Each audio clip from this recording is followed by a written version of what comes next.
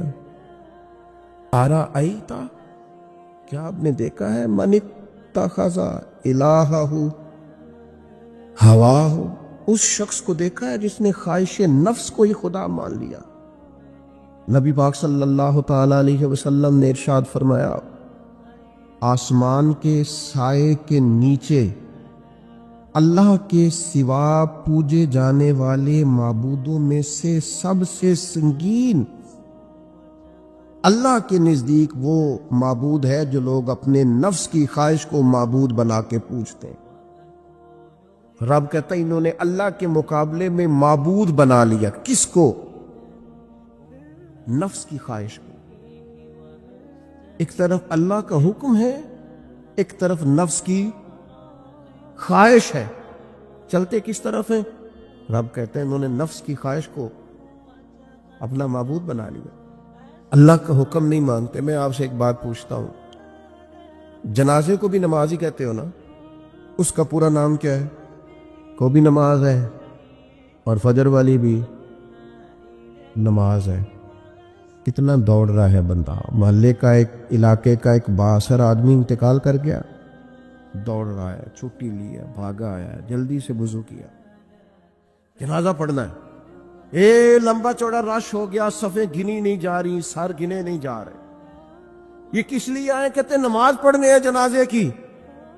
اگر تو آئے ہو نماز پڑھنے تو فجر بھی نماز ہی ہے، ظہر بھی نماز ہے، عصر بھی نماز ہے، مغرب عشاء بھی۔ اگر تو نماز پڑھنے آئے ہو تو بتاؤ یہ والی چھٹی تم نے 5 نمازوں میں کیوں نہیں لی؟ اگر تو آئے ہو نماز پڑھنے تو پھر بتلاؤ یہ والا اہتمام فجر میں کیوں نہیں ہوا؟ یہ تم نماز پڑھنے نہیں آئے، یہ ہم اللہ کے حضور حاضری دینے نہیں آئے۔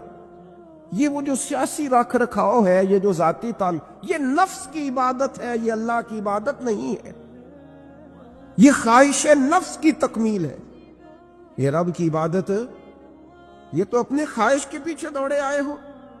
مجھے بتلاؤ نا۔ وہ ایک شاعر تھے، انہوں نے بات تو بڑی غلط کی،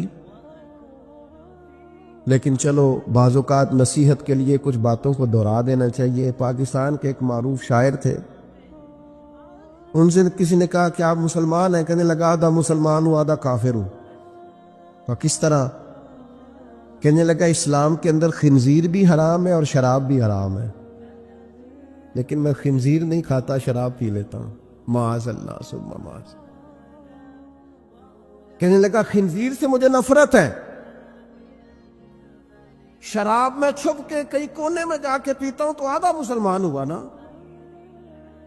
کہ اگر تو میں دین کا حکم سمجھ کے نفرت کروں تو پھر جتنی خنزیر سے کروں اتنی شراب سے بھی کروں۔ تو کسی نے اس پر تنقید کرنی چاہیے تو اس نے کہا ٹھہر جا ذرا سن، جس طرح شراب حرام ہے،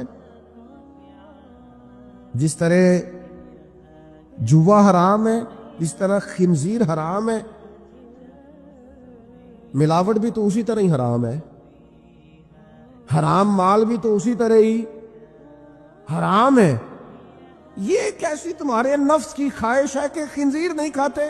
کہتے ہیں کہ کسی علاقے میں ایک آفیسر تھا تو وہ سب حرام مال اکٹھا کرتا تھا، تو کوئی کسی کی ضرورت ہی نہیں تھی اس سے بات کرنے کی۔ تو ایک بوڑھی اماں تھی، وہ بڑی حق بات کہنے کا مزاج رکھتی تھی، تو ان کی مرغی مر گئی، تو اس کے گلے پہ چھری چلا کے نا تو اس آفیسر کے گھر دے آئی دیسی مرغی۔ تو وہ شام کو شکریہ ادا کرنے آ گیا، کہنے لگا اماں کمال کر دیا، دیسی مرغی تو کوئی کسی کو دیتا ہی نہیں۔ کہنے لگے بیٹے نہیں، کمال والی بات نہیں، مر گئی تھی۔ تو وہ ناراض ہو گیا، کہنے لگا مر گئی تھی تو میرے گھر کیوں دے دی؟ کہنے لگی سارا محلہ جانتا ہے تو سارا حرام کھاتا ہے۔ تو میں نے کہا یہ کروڑوں حرام کھا گیا ہے تو کوئی مشکل نہیں، تو ایک مرغی سے کیا تکلیف دے گی؟ تو اللہ نے اس کے دل میں بات ڈالی، اس کو اثر ہوا، وہ رونے لگا، کہنے لگا بات تو ٹھیک کر رہی، کروڑوں روپیہ حرام کا آئے تو وہ چونکہ نفس پسند کر رہا ہے تو وہ ٹھیک ہے، اور ایک مرغی صرف چھری نہیں چل سکی، مر گئی، تو اس سے الٹی آ رہی ہے، کہہ رہی ہے کیا مطلب ہے اس کا؟ وہ ہمارے ایک دوست ہیں، وہ کہتے ہیں ہمارے زمانے میں لوگ اس طرح کے پرہیزگار ہیں کہ ایک شخص کو ایک نیا جوتا مل گیا کہیں گرا ہوا، اس نے اس کا مالک ڈھونڈنا شروع کیا، کسی کا نیا جوتا گر گیا سڑک پہ تو ڈھونڈتا رہا، ایک پیر تھا، ڈھونڈتا رہا، وہ کس کا ہے بھائی، کس کا ہے؟ تھوڑی دیر آگے جا کے اسے اس کا دوسرا پیر بھی مل گیا، پھر اس نے مالک ڈھونڈنا چھوڑ دیا۔ پہلے وہ نیک تھا کیونکہ ایک جوتا تھا نا، پہن نہیں سکتا تھا، جیسے ہی اسے اتنی تکلیف کی بات ہے امت مسلمہ میں، نفس کی خواہش کو خدا بنا لیا، جو تیری طبیعت میں آئے ویسے ماں باپ کو تو وقت نہیں دے سکا، ویسے اگر تجھے کہا جائے کہ ماں باپ کی طرف سے کسی یتیم بچے کا خرچہ اٹھا لے، وہ تو نہیں اٹھا سکتا، تیرے ماں باپ چلے گئے، ان کی وجہ سے تو کسی غریب بہن بھائی سے تعاون کر تاکہ ماں باپ خوش ہو، اس حال ثواب وہ تو نہیں کر سکتا، دیکھیں چیلم پہ 50 پکے گی، جو کہ پتہ چلے نا برادری کو کہ جناب نے چیلم کیا، یہ نفس کی خواہش کو خدا بنا لی۔ سیاسی افطاریاں ہو رہی ہیں، کسی کی نیت پر شک نہیں، اچھی نیت سے لوگ افطاری کراتے ہوں گے، لیکن وہ گھروں کا بھی تو ہمیں پتہ ہے نا کہ جہاں لوگ آٹا بھی اس لیے تھوڑا پکاتے ہیں کہ کل بھی اس کی ضرورت ہے، وہ محلے کے گھر نظر نہیں آتے؟ افطاری کے لیے ایک سجن بلایا جو پہلے کروڑ پتی، اور بلایا کہاں سے؟ لاہور سے، اسلام آباد سے، فیصل آباد، تو جو تیرے ارد گرد تھے، نفس کی خواہش کو خدا بنا لیا۔ بندہ مومن کی یہ شان نہیں ہے۔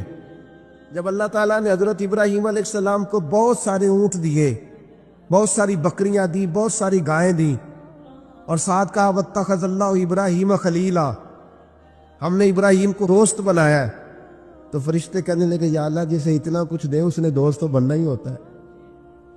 فرشتے نے کہا نا، انہوں نے پہلے بھی کہا تھا نا کہ یا اللہ یہ خون ریزیاں کریں کہ زمین میں اگر تو بنائے گا تو، فرمایا جاؤ جا کے میرے ابراہیم کا امتحان کر لو۔ فرشتہ آ گیا اور آ کے اس نے کیا کیا، وہ بیٹھ گیا، بڑی بڑی فصل تھی اس کے بیچ، اور بیٹھ کے اس نے تسبیح پڑھنی شروع کر دی، سبحان اللہ والحمد للہ لا الہ الا اللہ واللہ اکبر، اللہ کا ذکر شروع کر دیا۔ نہ علماء وچ پھسا سانو تو یار دی گل سنا سانو، وہ ذکر کر رہا ہے حضرت ابراہیم علیہ السلام نا، مچلتے دوڑ، ادھر دیکھو میری طرف۔ بندہ خود کتنا بھی ذاکر کیوں نہ ہو، کبھی کبھی کسی کے منہ سے یار کا ذکر بڑا ہی پیارا لگتا ہے۔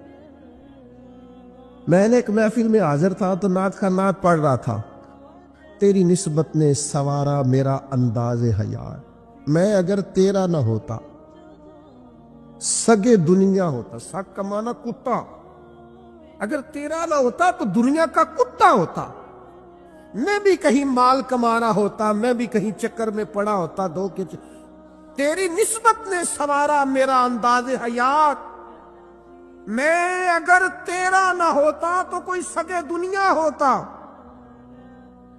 تو میری طرح کے کئی لوگ تھے جو کچھ نہیں ہیں اور اس کے نام پر بڑا کچھ ہے، تو وہ دل تھوڑا لگ سا گیا، کیفیت بن گئی، کوئی آنسو درد بن کے ٹپکنے لگے۔ میرے ساتھ ایک دوست بیٹھے تھے، میں نے ان سے کہا یار آج بڑا مزہ آیا نعت، وہ مینوں کہنے لگے نعت خان نے 40,000 لے آ دی۔ میں کہا تو جھٹ کو کھلو جانا سی، پہلے دیندے ہو پھر شکوے کر دے ہو۔ اور میں نے کہا ذرا ٹھہر جا، ٹھہر کے بتا، تھوڑا مزہ تو لے لینے دے، کبھی کبھی کسی کے منہ سے سننا اچھا بڑا لگتا ہے۔ کہنے لگا جی نہیں یہ ہوتا ہی نہیں، جن دن پہلوں کرائیے نا۔ میں پھر دیکھے نا کبھی کبھی ذوق عروج پہ ہوتا ہے، میں نے اسے کہا بات سن میری، میں بھی خلاف ہوں یہ جو ڈیمانڈ کرتے ہیں، جو دیتے ہیں، بڑا غلط کرتے ہیں، لیکن آج جتنا اس نے مزہ دیا ہے نا 40,000 تھوڑا ہے۔ آج میرے جیسے لوگوں کو جہاں یہ لے گیا ہے نا، یہ کبھی 40 بھی لے تو یہ تھوڑا ہے، اس لیے کہ نہ علماء وچ پھسا سانو تو یار دی گل سنا سانو، اوتھے علم دا سکہ نہیں چلتا جتھے عشق ہوراں دا ڈیرا ہے۔ حضرت ابراہیم علیہ السلام دوڑے جا رہے، کہاں؟ وہ کوئی میرے رب کی یاد کرنا، کوئی اس کی پاکیزگی، تسبیح، تحلیل، تکبیر بیان کر رہا ہے۔ اللہ کے خلیل کھڑے ہو گئے، فرشتہ تھا انسانی شکل میں، چپ کر گیا، فرمایا یار ایک دفعہ پھر نہیں ذکر کرتا میرے رب کا؟ کہنے لگا پہلے مرضی سے کر رہا تھا، اب آپ کہتے ہیں تو جتنے آپ کے پاس بکریاں ساری لے لوں گا۔ فرمایا بس جا تیری ہوئی تو مجھے میرے رب کا ذکر سنا۔ یہ ذرا تجارتیں دیکھو، سودے دیکھو، تیری ساری ہوں۔ اس نے تھوڑی دیر ذکر کیا، چپ کر گیا، فرمایا دوبارہ ذکر کرنا میرے رب کا۔ کہنے لگا وہ ہو گیا، پہلے پیسے پورے ہو گئے آپ کے۔ فرمایا اب؟ کہنے لگا جتنی گائے بھینسیں آپ کے پاس ہیں ساری لوں گا۔ فرمایا تیری ہوئی۔ اس نے تھوڑی دیر ذکر کیا، پھر چپ کر گیا۔ فرمایا آپ کیا چاہیے؟ کہنے لگا صرف اونٹ بچے ہیں، سارے دے دو، اللہ کا ذکر سنا دیتا ہوں۔ فرمایا تیرے ہوئے سارے، میرے رب کا ذکر سنا۔ وہ پھر چپ کر گیا۔ آپ نے فرمایا اور ذکر کر، یہ دیکھو تجارت ہو رہی ہے، کاروبار ہو رہا ہے۔ وہ کہنے لگا آپ کیا دو گے؟ فرمانے لگے یہ بکریاں چلانے کے لیے کوئی شخص بھی تو چاہیے نا، یہ اونٹ بھیڑ گائے بھینسیں چرانے کے لیے کو چاہیے نا، مجھے رکھ لینا، تنخواہ نہیں لوں گا تو اللہ کا ذکر سناتے رہنا، میں تیری ڈیوٹی کرتا رہوں گا۔ نہ علماں وچ پھسا سانو کوئی یار دی گل سنا تو وہ فرشتہ اوہو تردامنی پہ شیخ ہماری نہ جائیے، ہم کبھی دامن نچوڑ دے تو فرشتے وضو کرے۔ وہ فرشتہ تھا، فرشتوں کے آنسو نہیں آیا کرتے، فرشتوں میں وہ درد نہیں ہوتا، وہ معصوم مخلوق ہے اللہ کی۔ فرشتہ کھڑے ہو کے کہنے لگا مالک میں گواہی دیتا ہوں یہ شخص اس قابل ہے کہ اسے اللہ کا خلیل بنایا جائے، یہ اس قابل ہے کہ خلیل اللہ بنے۔ واتخذ اللہ ابراہیم خلیلا۔ یار ساری زندگی صرف وہی تجارت کرنی ہے کہ لاکھ کے دو ہو جائیں؟ کوئی ایسی تجارت بھی کرو نا، کوئی ایسا سودا بھی کرو نا۔ ہر ہنسی گردن جھکائے انہیں کے رخ کے سامنے، ہر ہنسی گردن جھکائے انہیں کے رخ کے سامنے، ہر ہنسی گردن جھکائے، ہر ہنسی گردن جھکائے انہیں کے رخ کے سامنے، شمس بھی دامن پھیلائے انہیں کے رخ کے سامنے، شمس بھی دامن پھیلائے انہیں کے رخ کے سامنے، ہر ہنسی گردن جھکائے، دیکھ لیتا ہے جو ان کو پھر یہ کہتا ہے صدا، دیکھ لیتا ہے جو ان کو پھر یہ کہتا ہے صدا، اور کوئی رخ نہ بھائے انہیں کے رخ کے سامنے، اور کوئی رخ نہ بھائے انہیں کے رخ کے سامنے، ہر ہنسی گردن جھکائے،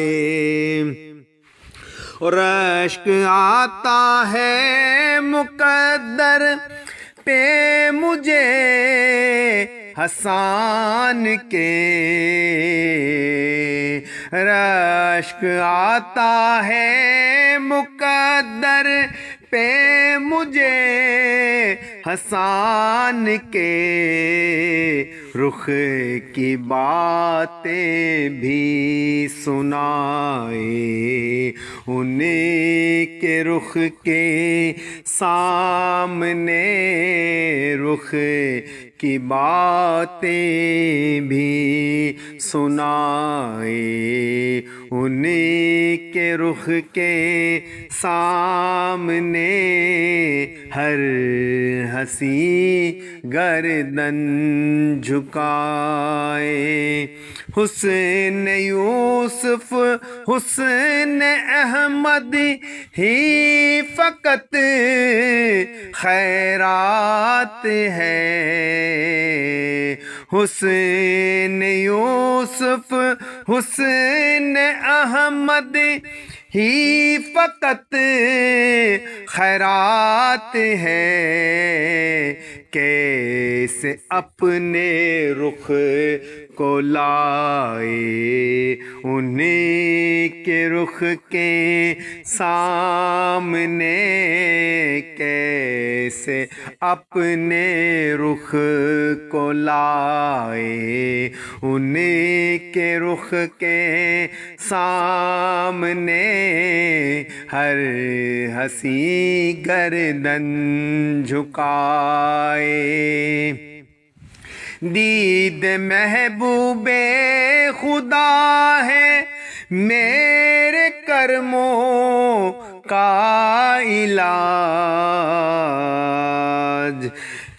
دید محبوب خدا ہے میرے کرموں کا علاج، بس مجھے لے جایا جائے، انہیں کے رخ کے سامنے بس مجھے لے جایا جائے، انہیں کے رخ کے سامنے ہر ہنسی گردن جھکائے، انہیں کے رخ کے سامنے شمس بھی دامن پھیلائے، انہیں کے رخ کے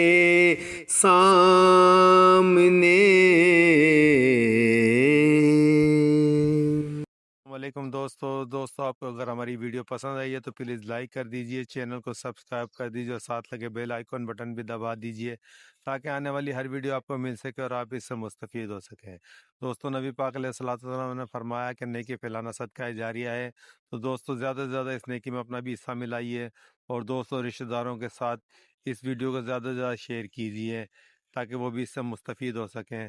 بہت شکریہ، جزاک اللہ خیر فی الدارین۔